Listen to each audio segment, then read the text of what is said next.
നമസ്കാരം സുഹൃത്തുക്കളെ, മല്ലു സ്റ്റോറി ടെല്ലറുടെ പുതിയൊരു വീഡിയോയിലേക്ക് എല്ലാവർക്കും സ്വാഗതം. ഇന്ന് നമ്മള് ഒരു രാജാവിന്റെയും മുതലയുടെയും കഥയാണ് പറയാൻ പോകുന്നത്. ഒരിക്കൽ ഒരിടത്ത് ഒരു വലിയ കാട്ടിൽ ഒരു മുതലയും രാജാവും ജീവിച്ചിരുന്നു. രാജാവ് വളരെ നീതിമാനായ ആളായിരുന്നു, എല്ലാ ജീവജാലങ്ങളോടും കരുണയുള്ളവൻ. അതേസമയം ആ കാട്ടിലെ ഒരു നദിയിലായിരുന്നു ആ മുതലയുടെ വാസം. ഒരിക്കൽ വലിയ വരൾച്ച അനുഭവപ്പെട്ടപ്പോൾ കാട്ടിലെ എല്ലാ ജീവികളും വെള്ളത്തിനായി ആ നദിയിലേക്കെത്തി. പക്ഷേ മുതല അതിനെ തങ്ങളുടെ അതിമനോഹരമായ അവസരമായി കണ്ടു. വെള്ളം കുടിക്കാൻ വരുന്ന ജീവികളെ ഒന്നൊന്നായി പിടിച്ച് ഭക്ഷിക്കാൻ തുടങ്ങി. ഒരു ദിവസം രാജാവ് കാട്ടിലൂടെ സഞ്ചരിച്ചുകൊണ്ടിരിക്കെ വളരെയധികം വേദനയിലായ ഒരു കുരങ്ങിനെ കണ്ടു. അവൻ രാജാവിനോട് പറഞ്ഞു, അവിടെ നദിക്കരയിൽ ഒരു മുതല നമ്മളെയെല്ലാം കൊല്ലുന്നു, ദയവായി ഞങ്ങളെ രക്ഷിക്കൂ. അതുകേട്ട് രാജാവ് ഉടൻ തന്നെ മുതലയെ കാണാൻ പോയി.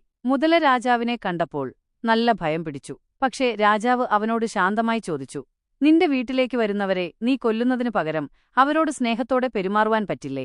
അത് ആദ്യമായിട്ടായിരുന്നു ആരെങ്കിലും മുതലയോടിങ്ങനെ സംസാരിക്കുന്നത്. അവന്റെ മനസ്സിൽ ഒരു മാറ്റം തുടങ്ങി. അതിനുശേഷം മുതലവധം നിർത്തി കാട്ടിലെവിടെയും ജീവികൾ സ്വതന്ത്രമായി ജീവിക്കാൻ തുടങ്ങി. അന്നുമുതൽ ആ കാട് കൂടുതൽ സ്നേഹപൂർണമായി മാറി. രാജാവിന്റെ ധൈര്യവും മുതലയുടെ മനഃപരിവർത്തനവുമാണ് അതിന് കാരണമായത്.